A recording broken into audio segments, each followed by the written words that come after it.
Hello, welcome on in to another episode of the Digital Quill Podcast with your host, Mars Wilson.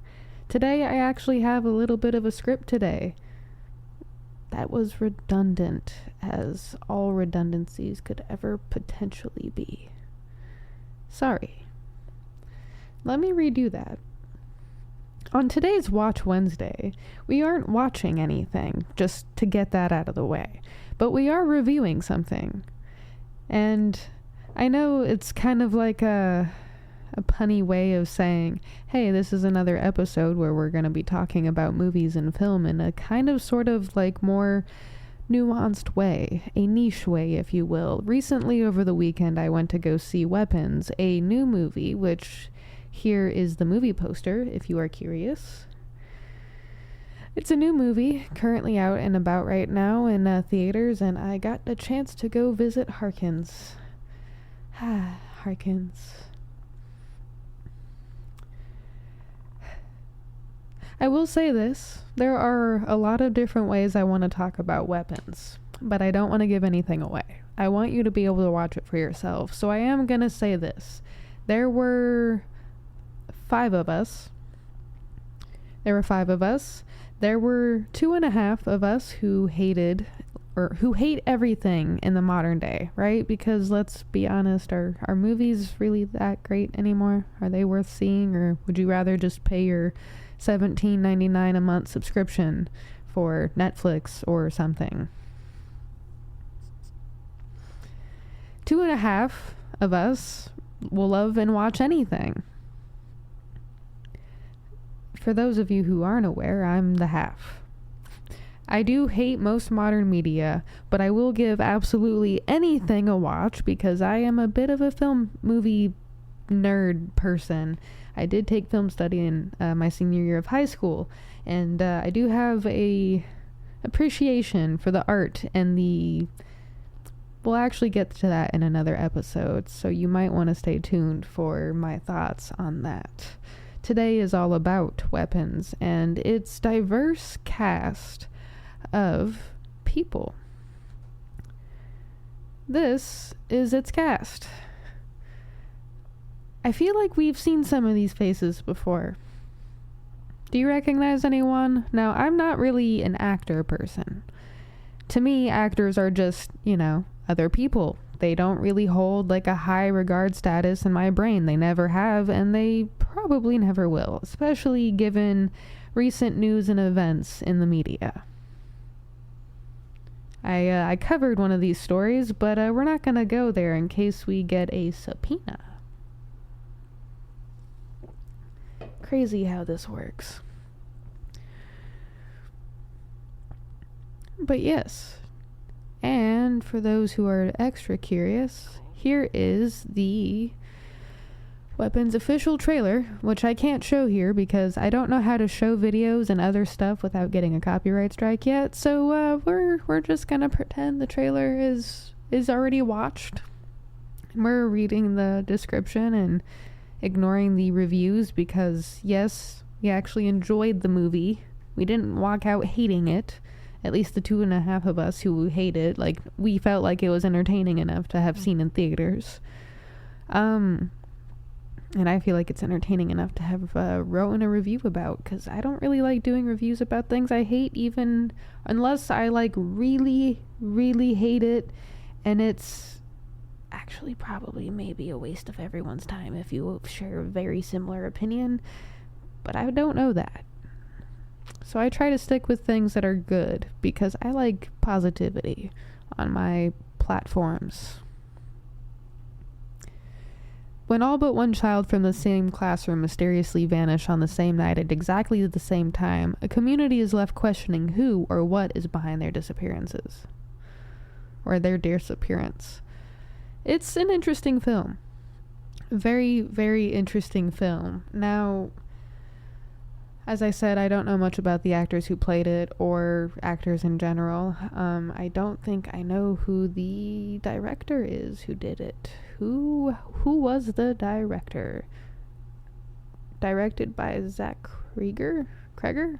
The Scarlet Shear, Carrie Christopher, Jason Turner.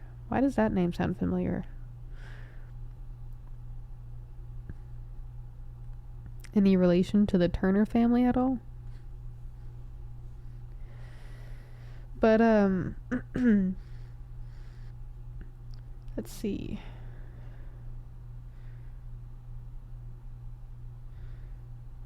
Yeah.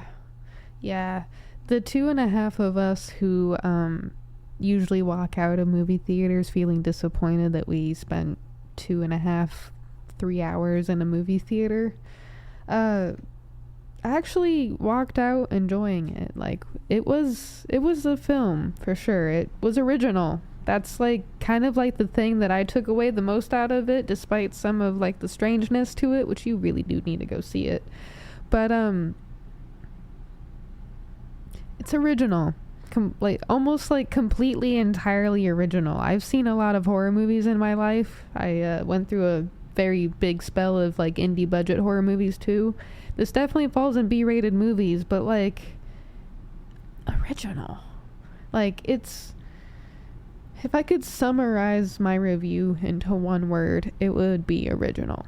It's not like award-winning movie of the year, but if you put it up against, say, like another action movie that has the same 15 fight sequence scenes or 25 explosions, then, you know, like, original. Interesting storytelling. We like how it kind of built up, and like it didn't really leave a lot of plot holes or errors, so like it felt complete, it felt original. So complete, original, and storytelling. 3 words for Weapons, the movie I saw in theaters this weekend: complete, original, and storytelling. And if I had to give it a numerical rating out of like 10, with 10 being like I would probably watch this movie again, 7.8. If I caught it on like Tubi or Peacock or something and it was just playing on the live TV channels, I would be like, yeah, sure, whatever, cool, background movie, nice. But like, I don't know if I'd seek it out personally. Like, it'd have to find me. It would have to find me, and I'd have to have like absolutely nothing else I'd want in the background. So yeah, it's not a bad movie. It's a good movie. It's a movie I don't want to give too much info about because it's an experience. Whether you're watching it in theaters or like at home on your own for like a B budget movie night or something like that, like it's an experience. It's an experience for sure. My hair's bugging the heck out of me. Won't stay where I ask it to, so now it's time to go back up.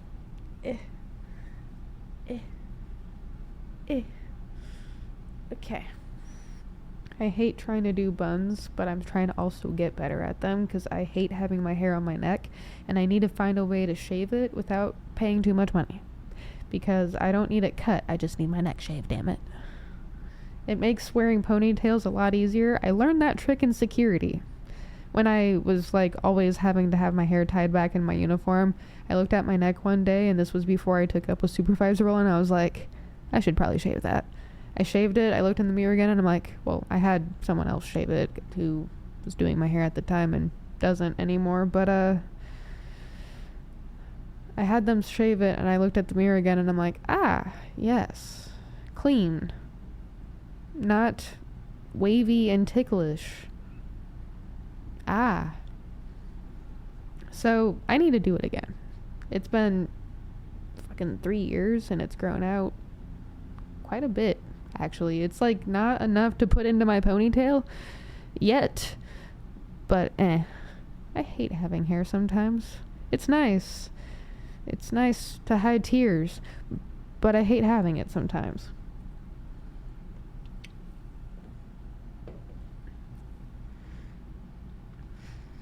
Sensory issues for the win, right? Now, on to the next subject for today, which, by the way, first part was half scripted. The next part is just notes. It's me talking about how I might have taken a step into the future, or taken a step towards something I've always wanted to do, and I have more details coming in the future, hopefully. So fingers crossed and stay tuned that I have an interesting story to share about this, because I have waited probably like 7 or 8 years, maybe less, a little bit. Oh no. It is 7 or 8 years. Because I remember the year I started listening. It was around 2018, 2019 when I was doing a lot of night drives with my friends. Memories of my young early adulthood. Goodbye. Just gonna energy drink you away.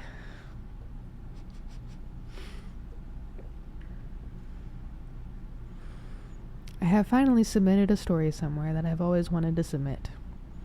Well, not the story specifically, but I've always wanted to have like a scary story to submit. And I never really considered the stuff that happened to me growing up as scary. Because therapy, and then like just experiencing it, and then therapy. So it's like, not scary.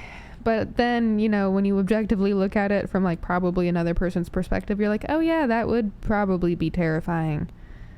Oh yeah. And then you kind of were like, oh yeah, that in the moment that was pretty scary, even though that was 20 plus years ago. So I finally submitted a story. We see what happens. I'll let you know more details in the future, and I'll let you know what the story is and what happens with the story. I don't want to tell the story right now until after, potentially, maybe, who knows. Anyway, next subject, because this is supposed to be another short episode.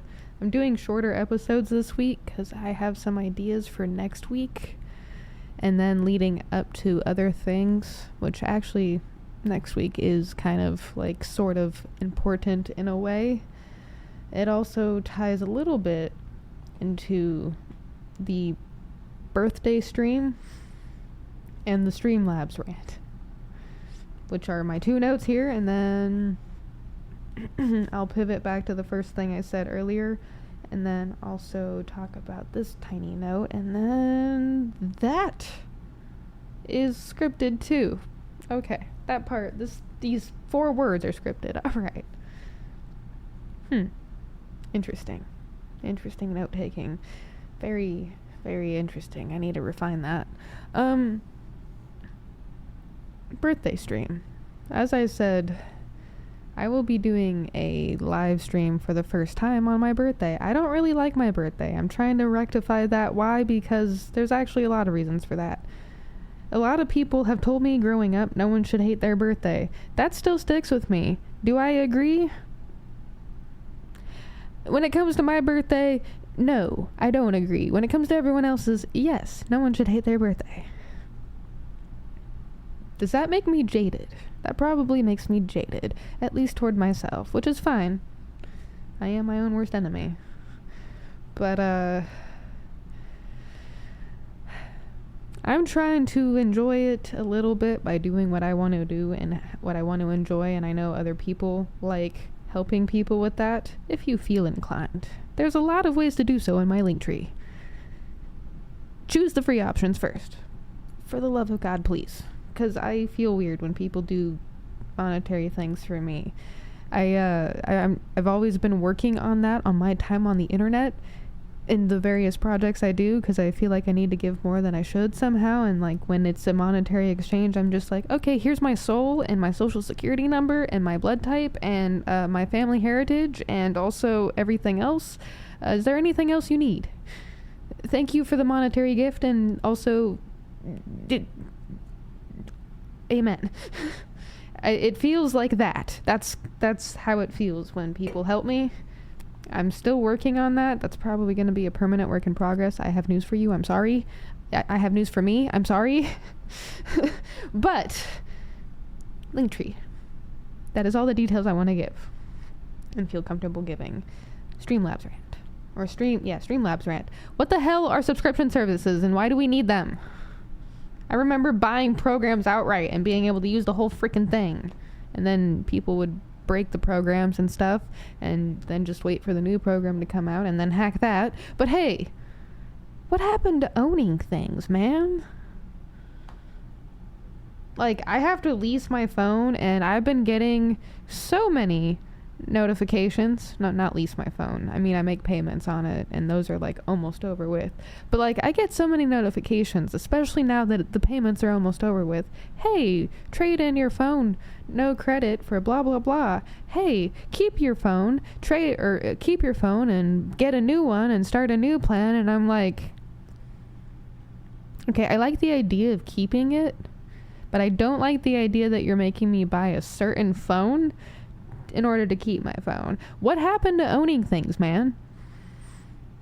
Streamlabs. I mean, your subscription seems reasonable for what you get, but $27 a month or something like that? Most creators in the beginning are making nothing and are barely affording their bills with the job that they do have during the day. It's me, I'm some creators, and I also know other creators who are like that. Streamlabs. Your free service is a joke. It's like a trial version. I was looking at what it offered, and I'm like, so a trial version, but all the time, for free. Watermark included, huh? You really like your advertising, don't you? Remember when stuff was, like, you know, more open source or, like, ownable? Not anymore. Not anymore.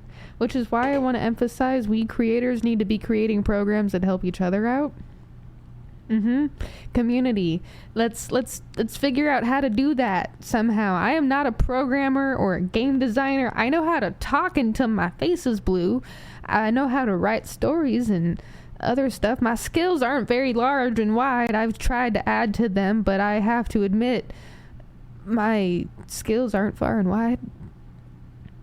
I tried a lot of different things, but then I realized that I have skills in certain areas and I need to work on those.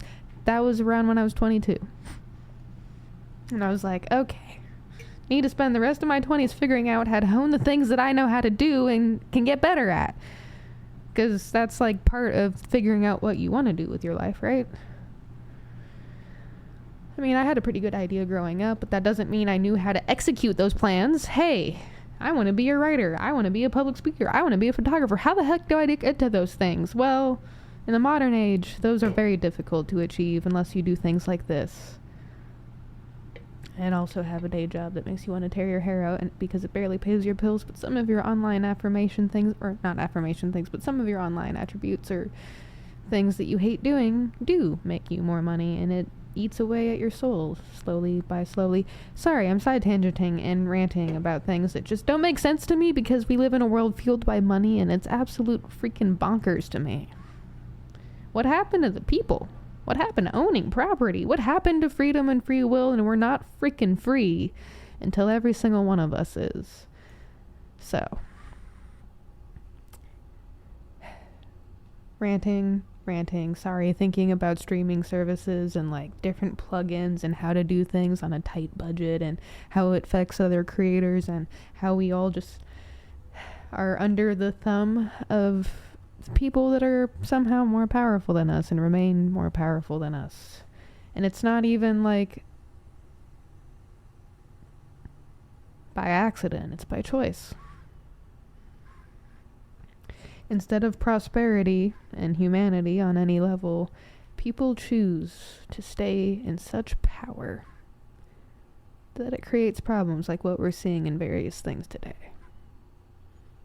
Kind of a broad statement, but think about that for a minute before you jump in the comments and scream at me with your pitchforks.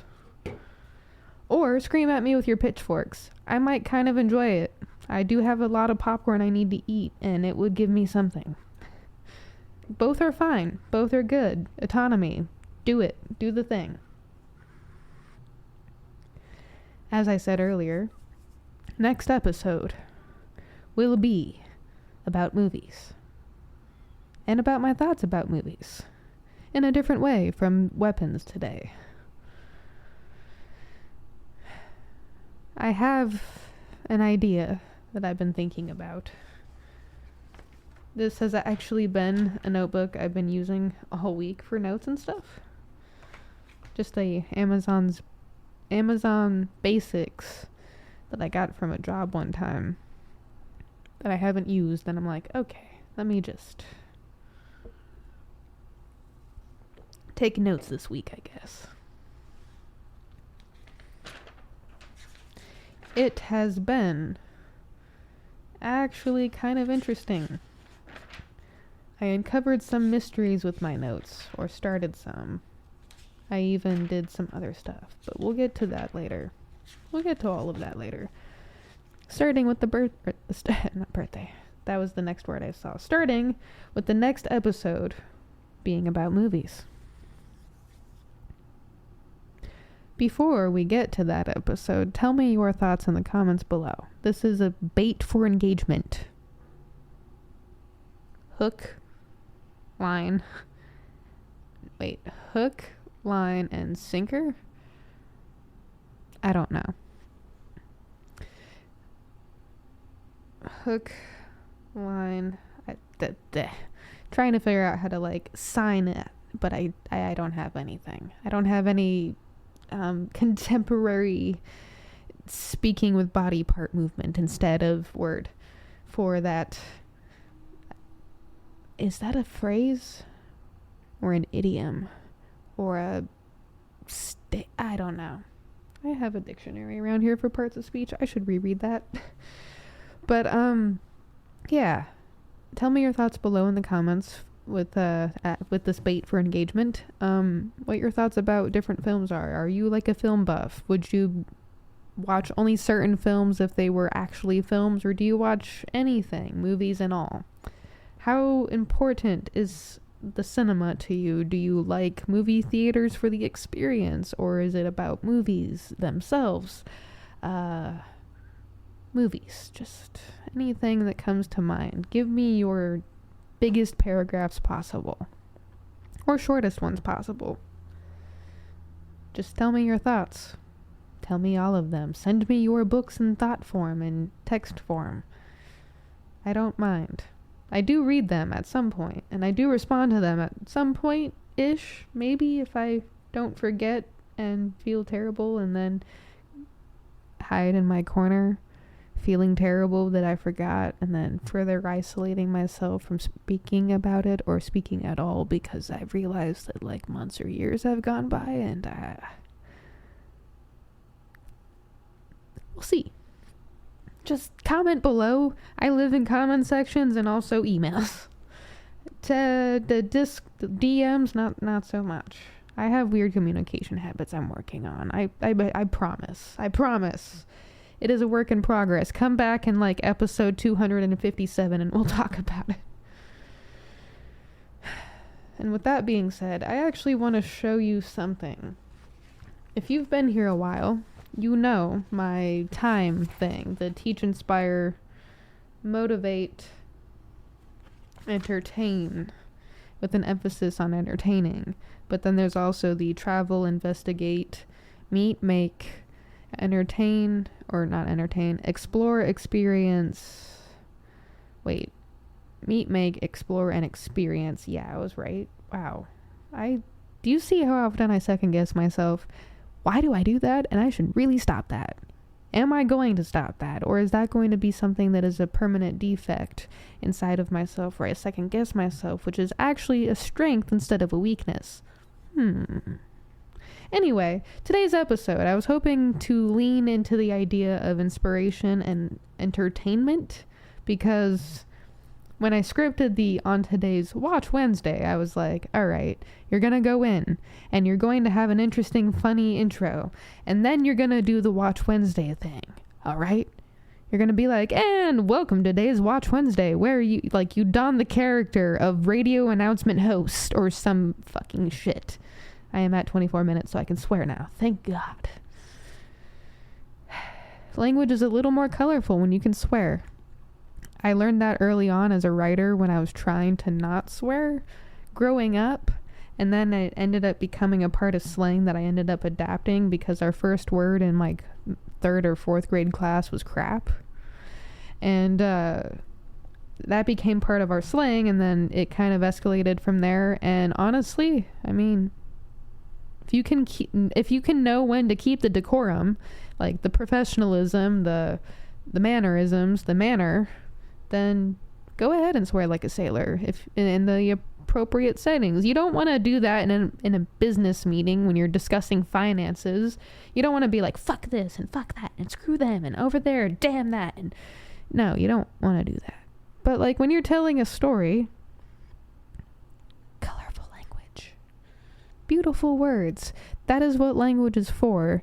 It is expression, announcement, voice, and honestly, with learning how to both have a voice and not have a voice, if someone's going to tell you not to swear, maybe assess the situation. Are you in a professional setting? Yes? Okay, dial it back. Work on that. Are you in a not professional setting and they're just being a negative Nancy? The bird's the word, the bird's the word, the bird's the word. Let's see. But yeah, I was hoping to lean into the inspiration and entertainment portion. And by inspiration, I kind of wanted to inspire the idea that life isn't always serious. I tend to make it very serious. And actually, in a funny conversation earlier with a friend of mine, I was asking some really deep, dark questions, and they were like, do you just always live in a constant state of existential, like, crisis? And I'm like, no, it's more like existential excitement, because it keeps things interesting and flowery and explosive. And they were just like, they didn't have anything they could say after that, because, well, it's not always a crisis. You know, the sky isn't always falling. Always. But you know, it's exciting sometimes to ask some of these questions, because it's like, well, I didn't really think of it that way, and now I'm thinking of it that way, and that might have changed the entire frame of thought, and now I have to think about how that changes the frame of thought over here, and now I am in a spiral again. Not actually, but like, spirals can be fun, you know, entertainment. But like, yeah, life isn't always serious. And hopefully we can like find our peace and our comfort and our light and our prosperity and our growth together. So, with that being said, humans of Earth, we have reached 27 minutes of this episode. Time is a strange concept, and I have a lot of other things I need to go do. Plus plan for future episodes and not plan for my future demise. But thank you for joining me today. Thank you for letting me share my time with you. Thank you for giving me your time. I hope you have a great day today. Remember to drink water. Remember to breathe. Remember to stretch a little bit. And I will see you next time for movies with the Digital Quill Media and the Digital Quill Podcast. Check out other episodes with my guests. I will leave one of my favorites down in the comments below. They're all my favorites, by the way, spoiler alert, so I'm just going to leave one, and then probably another in the next episode, because that might be a trend I start doing from now on, because these people are interesting people to me. Keep going, humans of Earth. Do not stop. I think we can actually get through this shit together. Bye. I would like to stop recording. Yes, thank you, OBS. Bye.